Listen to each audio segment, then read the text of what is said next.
નમસ્તે વિદ્યાર્થી મિત્રો, આ વિડીયોમાં આપણે ધોરણ 7ના વિદ્યાર્થીઓ માટે તારીખ 21/10/2024ના રોજ લેવાયેલી હિન્દી વિષયની પ્રથમ સત્રાંત પરીક્ષાના પેપરનું સોલ્યુશન જોઈશું। ચાલો આપણે ઝડપથી આ સોલ્યુશન જોઈ લઈએ। प्रश्न पहला है, गद्य के आधार पर किन्हीं 5 प्रश्न को उत्तर संक्षिप्त में लिखिए। टायर के अलावा फटने वाली चीज़ों के नाम लिखिए। टायर के अलावा फटने वाली चीज़ों के नाम इस प्रकार से हैं: गुब्बारे, balloon, plastic bag, fire cracker, gas का सिलेंडर आदि। बंजारे ने कुत्ते को आते देख कुछ सोचा होता तो क्या होता? बंजारे ने कुत्ते को आते देख कुछ सोचा होता तो वह कुत्ते पर लाठी से प्रहार न करता। कुत्ता बंजारे के पास पहुंच जाता तो बंजारा उसके गले में बंधी चिट्ठी अवश्य देखता। चिट्ठी पढ़कर उसे बहुत खुशी होती और कुत्ते पर गर्व होता। तीसरा है, सेठ ने कुत्ते को क्यों मुक्त कर दिया? उत्तर इस प्रकार हम लिख सकते हैं: सेठ के यहाँ जब चोरों ने डाका डाला था, कुत्ते ने चोरों का पीछा किया। चोरों ने दूर जंगल में जाकर सारा माल जमीन में गाड़ दिया, फिर वे भाग गए। कुत्ता सेठ जी को जंगल में ले गया और भौंक भौंक कर वह जगह बताने लगा जहाँ चोरों ने माल गाड़ा था। थोड़ा खोदने पर ही चुराया गया सारा माल सामान मिल गया। सेठ जी की खुशी का पार न रहा। कुत्ते की वफादारी पर मुग्ध होकर सेठ जी ने कुत्ते को मुक्त कर दिया। चौथा है, ईश्वर ने मनुष्य को अन्य प्राणियों से किस प्रकार श्रेष्ठ बनाया है? ईश्वर ने मनुष्य को बुद्धि, सोचने की क्षमता और विवेक दिया है जो अन्य प्राणियों में नहीं पाया जाता। मनुष्य अपने कार्यों के लिए जिम्मेदार होता है और वह अपने अनुभवों से सीख सकता है।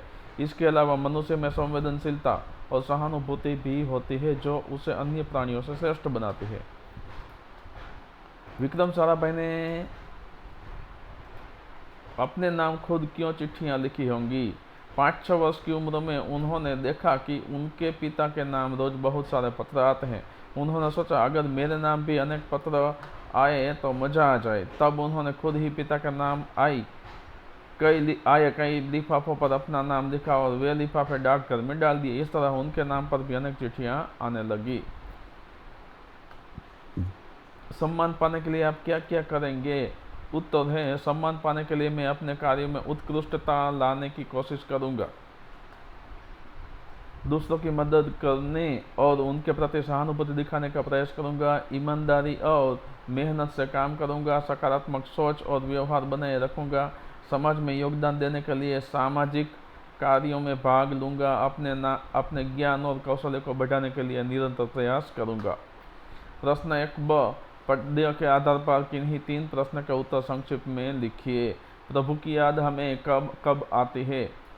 उत्तर, तारे, सूरज, चांद, सागर, पर्वत आदि प्रकृति के सुंदर और अद्भुत रूपों को देखकर मुझे प्रभु की याद आती है।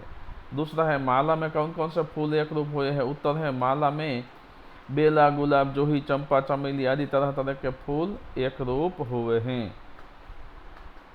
हमारे देश की क्या विशेषता है? उत्तर है, हमारे देश में भिन्न भिन्न रंग, रूप और पहनावे वाले अलग अलग भाषाएं बोलने वाले लोग रहते हैं। इसके बावजूद यहाँ के लोग एक हैं। इस तरह विविधता में एकता ही हमारे देश की विशेषता है। सज्जन लोग अपनी संपत्ति का उपयोग कैसे करते हैं? उत्तर, सज्जन लोग अपनी संपत्ति का उपयोग दूसरों की भलाई करने में करते हैं। दूसरा है प्रश्न, निम्नलिखित कहानी पूर्ण कीजिए कोई एक नौकर था, वह बड़े सेठ के यहाँ काम करता था। इस कहानी को हम इस प्रकार से लिख सकते हैं। एक नौकर था, वह बड़े सेठ के यहाँ काम करता था। एक दिन उसकी बेटी बीमार हो गई। उसके इलाज के लिए बहुत पैसों की जरूरत थी, लेकिन नौकर के पास इतने पैसे नहीं थे। फिर उसने सोचा कि किसी भी तरह पैसे जुटाने होंगे।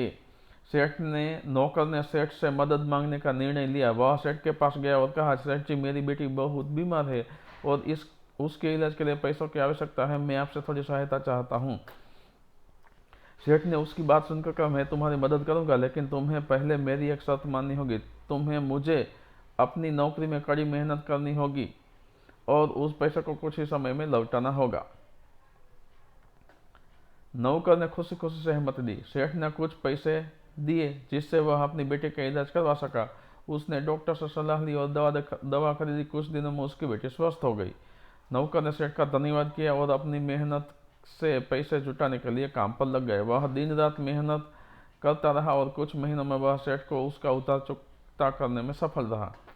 सेठ ने उसकी मेहनत और ईमानदारी की प्रशंसा की और कहा, तुमने जो किया वह बहुत सराहनीय है। तुमने न केवल अपनी बेटी का इलाज कराया बल्कि अपनी जिम्मेदारी भी निभाई। नौकर ने समझा कि कठिनाइयां में भी अगर हम मेहनत करें और सही रास्ता अपनाएं तो हम अपने लक्ष्यों को प्राप्त कर सकते हैं। इस तरह उसकी मेहनत और ईमानदारी ने उसे सम्मानित किया और वह अपने परिवार के साथ खुशी खुशी रहने लगा। अब दूसरी कहानी भी दी है। एक बहुत बड़ा जंगल था, सारे प्राणी रहते थे। एक छोटी गिलहरी थी, बहुत ही चंचल थी। चंचलता के कारण सभी उसे प्यार से चुलबुली कहते थे। गर्जन नाम का शेर था, उसकी चंचलता उसको पसंद नहीं थी। एक दिन गर्जन ने चुलबुली की चंचलता से तंग आकर उसे पकड़ लिया। अब आगे की कहानी हम इस प्रकार लिख सकते हैं। गर्जन ने चुलबुली से कहा, तुम्हारी चंचलता से मैं थक गया हूँ। तुम हमेशा क्यों कूदती फांदती रहती हो? तुम अपने काम पर ध्यान क्यों नहीं देती? चुलबुली डर गई, लेकिन उसने हिम्मत जुटाकर कहा, मालिक, मेरी चंचलता मेरे लिए खुशियाँ लाती है। मैं अपने दोस्तों के साथ खेलकर खुश रहती हूँ और हर दिन एक नया अनुभव करती हूँ। गर्जन ने उसे नजरों से घूरते हुए कहा, लेकिन तुमने कभी समझा है कि तुम्हारी ये हरकतें मुझे परेशान करती हैं? अगर तुम ऐसे ही कूदती रहोगी तो एक दिन तुम खुद को ही खतरे में डाल दोगी। चुलबुली ने कहा, मैं जानती हूँ कि जीवन में सावधानी भी जरूरी है, लेकिन क्या मैं अपने तरीके से खुश नहीं रह सकती? गर्जन कुछ समय के लिए चुप रहा। उसे चुलबुली की बात समझ में आई। उसने सोचा, शायद हर किसी की अपनी खुशी का तरीका होता है। फिर गर्जन ने कहा, ठीक है चुलबुली, मैं तुम्हारी चंचलता को रोक नहीं सकता, लेकिन तुम सावधान रहना, जंगल में कई खतरे होते हैं। चुलबुली ने राहत की सांस ली और कहा, मैं वादा करती हूँ, मैं खेलते समय सतर्क रहूंगी। गर्जन ने उसे छोड़ दिया और चुलबुली खुशी खुशी अपने दोस्तों के साथ चली गई। वह समझ गई थी कि चंचलता के साथ साथ सावधानी भी जरूरी है। वह अपने दोस्तों के साथ खेलती थी, लेकिन हमेशा ध्यान रखती थी कि वह सुरक्षित रहे। इस घटना के बाद गर्जन और चुलबुली के बीच एक नया रिश्ता बन गया। गर्जन ने चुलबुली की चंचलता को समझा और चुलबुली ने गर्जन के अनुभव से सीख ली, और इस तरह जंगल में सब खुश रहने लगे। तीसरा प्रश्न है, निम्नलिखित वाक्यों में योग्य विराम चिन्ह लगाकर वाक्य फिर से लिखें। यहाँ मैंने योग्य विराम चिन्ह लगाए हैं। फूल तोड़ना मना है, तो यहाँ पूर्ण विराम आएगा। तारा दिन रात पढ़ती रहती है, दिन और रात के बीच डैश लगाना पड़ेगा और यहाँ पे पूर्ण विराम आएगा। पौधे बारिश में ही क्यों लगाए जाते हैं? प्रश्न चिन्ह। युधिष्ठिर अल्प विराम, भीम अल्प विराम, ये रीते युधिष्ठिर, भीम, अर्जुन, नकुल और सहदेव 5 पांडव थे, यहाँ पूर्ण विराम आएगा। राधा कृष्ण नाच रहे हैं, यहाँ पूर्ण विराम आएगा। चाणक्य ने कहा, तो यहाँ पूर्ण अल्प विराम आएगा। मैं तुम्हारी रक्षा करूंगा, तो मैं के आगे और रक्षा करूंगा के आगे इन्वर्टेड कोमा दोहरे अवतरण चिन्ह आएंगे। प्रश्न चौथा है, निम्नलिखित परिषद को पढ़कर प्रश्न का उत्तर दीजिए। तो हम इस प्रकार प्रश्न का उत्तर दे सकते हैं। परिषद में यहाँ पढ़ता नहीं, सिर्फ प्रश्न और उसका उत्तर दे देता हूँ। समय के सदुपयोग का अर्थ बताइए। तो समय के सदुपयोग का अर्थ उचित समय पर उचित कार्य करना, जिससे हम अपने लक्ष्य को प्राप्त कर सके और सफलता हासिल कर सके।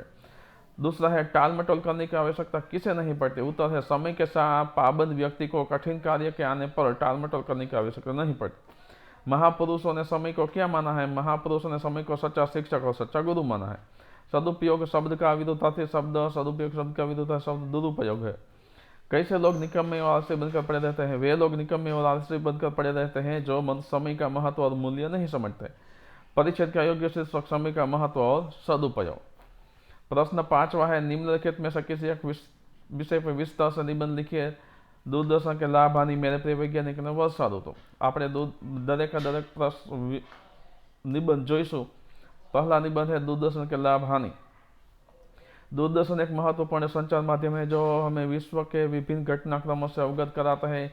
इसके लाभों में से एक है ज्ञानवर्धक कार्यक्रम, जैसे शिक्षा, समाचार और सांस्कृतिक कार्यक्रम जो लोगों की जानकारी बढ़ाते हैं। इसके माध्यम से लोग ताज़ा खबरें और जानकारी तुरंत प्राप्त कर सकते हैं। इसके अलावा दूरदर्शन मनोरंजन का भी एक बड़ा साधन है, जिससे लोग फिल्में, धारावाहिक और खेल देख सकते हैं। हालांकि दूरदर्शन की कुछ हानियां भी हैं। अधिक समय तक टीवी देखने से बच्चों में आलस्य आ जाता है और उनकी पढ़ाई पर नकारात्मक प्रभाव पड़ता है। इसके अतिरिक्त कुछ कार्यक्रमों में हिंसा या अश्लीलता होती है जो बच्चों और युवा पीढ़ी पर बुरा असर डालते हैं। इस प्रकार दूरदर्शन के लाभ और हानियों को संतुलित करके उसका उपयोग करना चाहिए ताकि हम इसके सकारात्मक पहलुओं का लाभ उठा सके। दूसरा है मेरे प्रिय वैज्ञानिक। तो इसके बारे में मैंने यहाँ पे लिखा है, मेरे प्रिय वैज्ञानिक अब्दुल कलाम हैं, जिन्हें भारत के मिसाइल मैन के रूप में जाना जाता है। उनका जीवन हमें प्रेरणा देता है कि अगर हम मेहनत करें तो कोई भी सपना पूरा किया जा सकता है। कलाम ने अपने छोटे गांव से शुरुआत करके विज्ञान के क्षेत्र में महान कार्य किए। उन्होंने भारत के अंतरिक्ष कार्यक्रम को आगे बढ़ाने में महत्वपूर्ण भूमिका निभाई। उनके अनुसंधानों और आविष्कारों ने भारत को तकनीकी रूप से सशक्त बनाया। वे हमेशा शिक्षा के महत्व पर जोर देते थे और युवाओं को प्रेरित करते रहे। उनकी सरलता और विनम्रता ने उन्हें सभी के दिलों में विशेष स्थान दिलाया। अब्दुल कलाम का जीवन यह दर्शाता है कि ज्ञान और मेहनत से हम किसी भी क्षेत्र में सफलता प्राप्त कर सकते हैं। उनकी पुस्तकें और विचार हमें प्रेरणा देते हैं कि हमें अपने लक्ष्यों के प्रति दृढ़ रहना चाहिए। तीसरा है वर्षा ऋतु। वर्षा ऋतु हमारे देश में एक विशेष स्थान रखते हैं। यह ऋतु जून से सितंबर तक चलती है और इसका आगमन सभी के लिए खुशी लेकर आता है। जब बादल गरजते हैं और बारिश होती है तो धरती हरियाली से भर जाती है। किसान इस ऋतु का बेसब्री से इंतजार करते हैं क्योंकि बारिश उनकी फसलों के लिए जीवनदायिनी होती है। इस मौसम में खेतों में हरियाली छा जाती है और पेड़ पौधों में नई जान आ जाती है।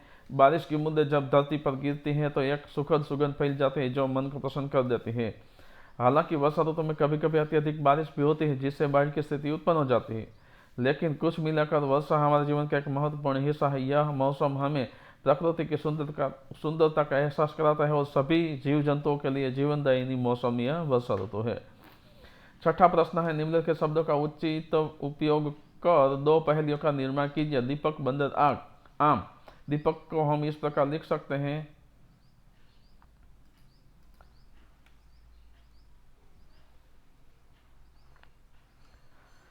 अंधेरे में मैं चमकूं, खुशियों की मैं लहर लाऊं, मेरे बिना सब है सुनसान, बताओ मैं क्या हूं, सुनो पहचानो। उत्तर आएगा दीपक। बंदर है। इसके पहले इस प्रकार बना सकते हैं, काले पीले मुंह, पूंछ लंबी, पेड़ पर करता कुदम फाद अंधी, केला खाकर खुश रहता, बताओ यह कौन सा प्राणी है भैया। तीसरी पहली है आम। गर्मी में आता, मीठा जैसे रस, राजा है फलों का, सबका है खास, हरा या पीला सबको भाई, बताओ यह फल कौन सा है भाई। इसके अलावा अगर आप और दूसरी तरह से बनाना चाहे तो भी बना सकते हैं। प्रश्न 7वां अ है, समानार्थी शब्द देकर वाक्य में प्रयोग कीजिए। पंथ, फूल और अनूठा। पंथ का समानार्थी शब्द है मार्ग। वाक्य बनेगा, गांव जाने के लिए सबसे सही मार्ग का चुनाव करें। फूल का समानार्थी पुष्प। बगीचे में रंग बिरंगी फूल खिले हैं। बगीचे में रंग बिरंगी फूल खिले हैं। अनूठा का समानार्थी अद्वितीय या अलग होता है। उसकी कला का अंदाज अद्वितीय है जो सबको आकर्षित करता है। यह अलग लिखे तो भी चलेगा।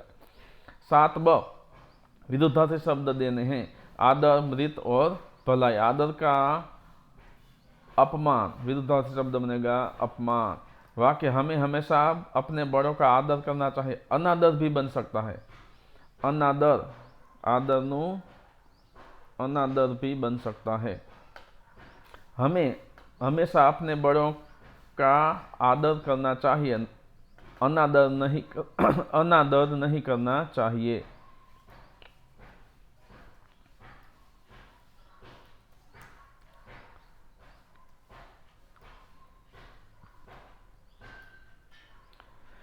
दूसरा है मृत।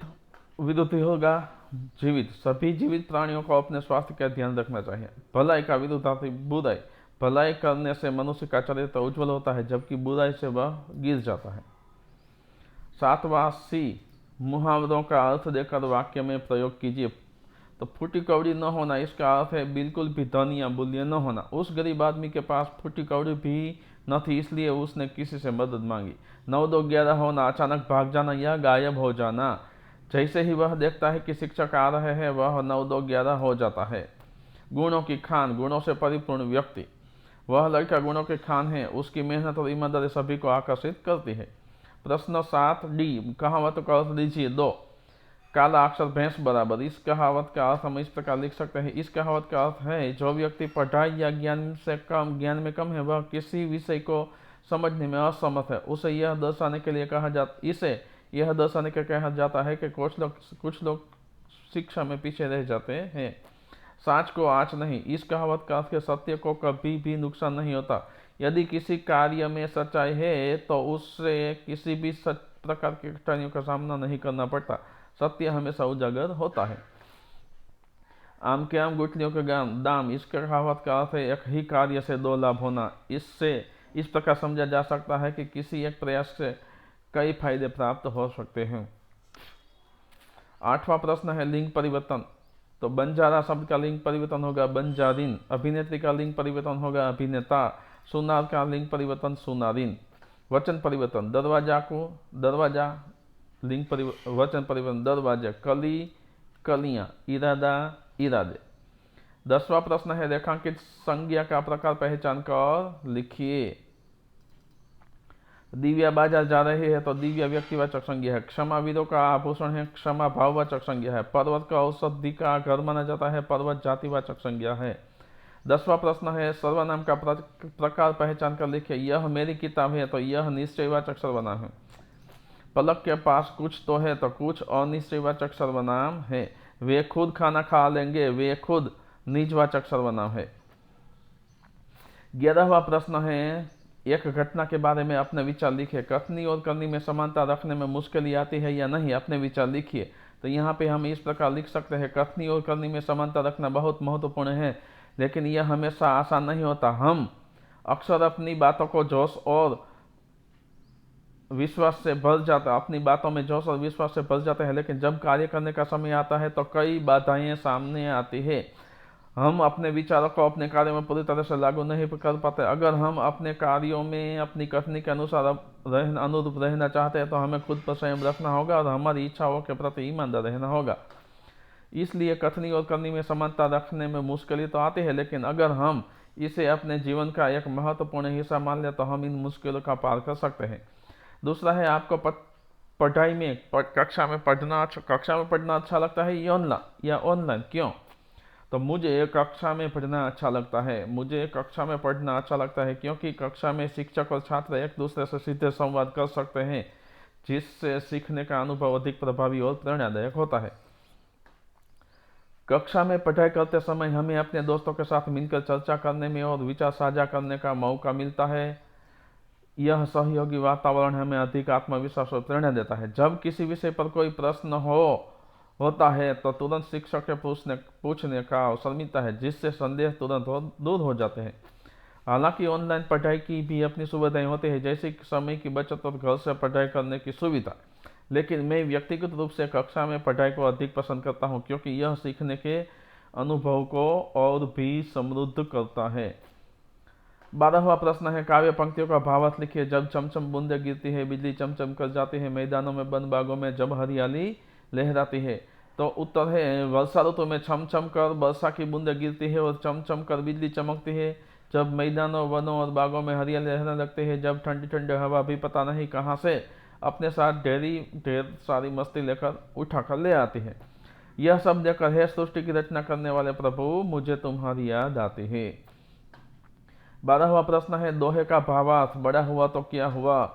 तो इस दोहे का भावार्थ हम इस प्रकार लिख सकते हैं। इस दोहे में कवि ने पेड़ खजूर का उदाहरण देकर बताया है कि केवल बड़ा होना ही महत्वपूर्ण नहीं होता, बल्कि साथ साथ उपयोगी होना भी आवश्यक है। खजूर का पेड़ बहुत ऊंचा होता है, लेकिन इसकी छाया नहीं होती और फल भी बहुत ऊंचाई पर होते हैं, जो यात्री के लिए आसानी से उपलब्ध नहीं होते। कवि यह कहना चाहता है कि ऐसे व्यक्ति या चीज का कोई मूल्य नहीं जो दूसरों के लिए उपयोगी न हो। केवल दिखावे के लिए बड़े होना बिना किसी लाभ के व्यर्थ है। इसलिए जीवन में केवल आकार या ऊंचाई नहीं, बल्कि उपयोगिता और दूसरों के लिए लाभदायक होना जरूरी है। तो इस प्रकार मित्रों, यहाँ पे हमने पूरे प्रश्न पेपर का सॉल्यूशन मैंने यहाँ पे दे दिया है। मेरी YouTube channel my students education को आप सब्सक्राइब करेंगे और अपने मित्रों और दोस्तों को शेयर करेंगे, ऐसी मैं आपसे आशा रखता हूँ। मेरी YouTube channel my students education. धन्यवाद।